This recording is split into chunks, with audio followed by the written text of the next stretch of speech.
Welcome to the BLITZ-2 case study.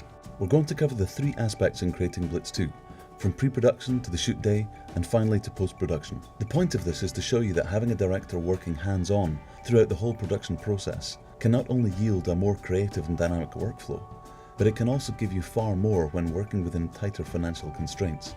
The first area I was involved in was the basic concept stage of the commercial. We developed 8 ideas and boarded them out, each of them having very different approaches in terms of tone and game-specific cues. From these ideas, the client really liked the direction of one, and this was our path for the next round of development. Knowing the budget was tight, we developed 2 approaches that would give a big visual impact. After exploring these 2 ideas, one was chosen. This idea demanded a constantly moving camera, and therefore simple storyboards would not properly describe our ideas. Therefore, I set about making a very rough 3D previs, complete with music, sound effects, to flesh out the idea. When America goes to church, we go to war. While they pray for salvation, we play for survival. This previs really set out the pace and look, an overall feel for the commercial. We then went to Florida and filmed the commercial. Here we go. Pictures up. Quiet, please. Roll sound. And action. Game up, always taking you behind the scenes. This time, we're on the set for the commercial for BLITZ-2. Lawrence Taylor's featured in the game. We're going to talk to him. We're going to talk to the director and a few other people involved in the commercial shoot. Let's check that out now. Guys, y'all gonna love me. I'm a sweetheart. I'm actually a sweetheart. Yeah. Exactly what is it that you have Lawrence Taylor doing in this commercial? Give us sort of the treatment. Well, what he's doing is he's being like a preacher to this stadium. And as the commercial goes forward, the stadium is becoming more and more alive with lights and all the displays and the jumbotron at the back. And as he's preaching, these lights all come alive and you get the lights going over him. And you're going to see this huge stadium. And why we're shooting on such a wide-angle lens with a green screen is that we can whip around him and get a massive perspective change. We were lighting so we could light up his eyes, and he had this amazing, determined strength and look to it all. And I think it really brought a lot to it. And every religion has its judgment day. This project was shot using the Red camera, and therefore I could immediately take the data and start editing. There were no film costs, no dailies, and no transfer costs. And after the final animation and compositing were completed, a final color correction could be done to balance out the spot. We continued to refine our edit in the normal manner, updating our edits until we found the best balance of performance, action, and message. Occasionally we would reference our earlier animatic to see if we were missing anything in the transition to using the real live-action plates.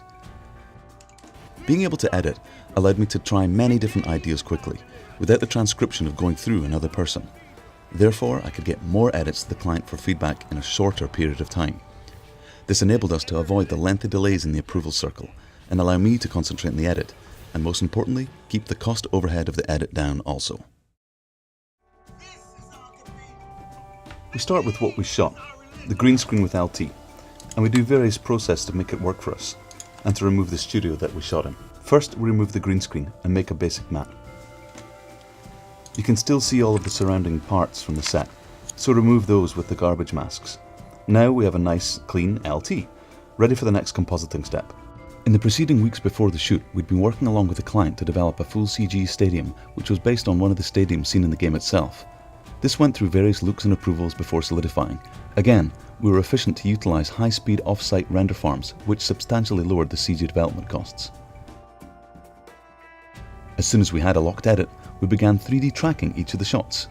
This allows us to match the CG camera to the movement of the live-action camera, allowing us to move around LT as if we were in the stadium with him.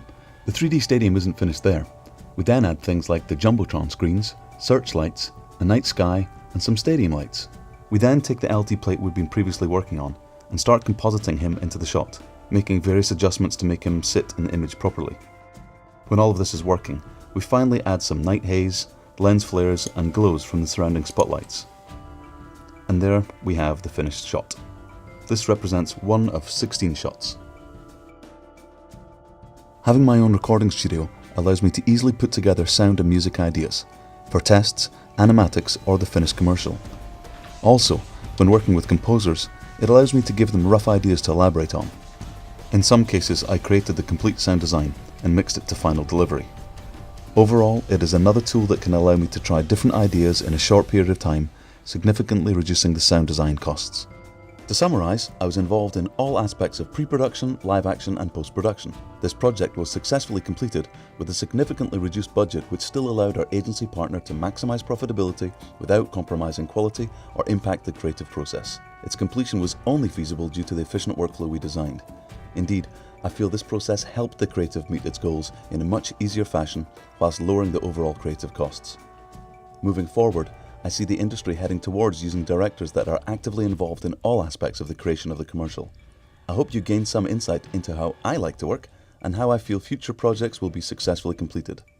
Thank you for watching.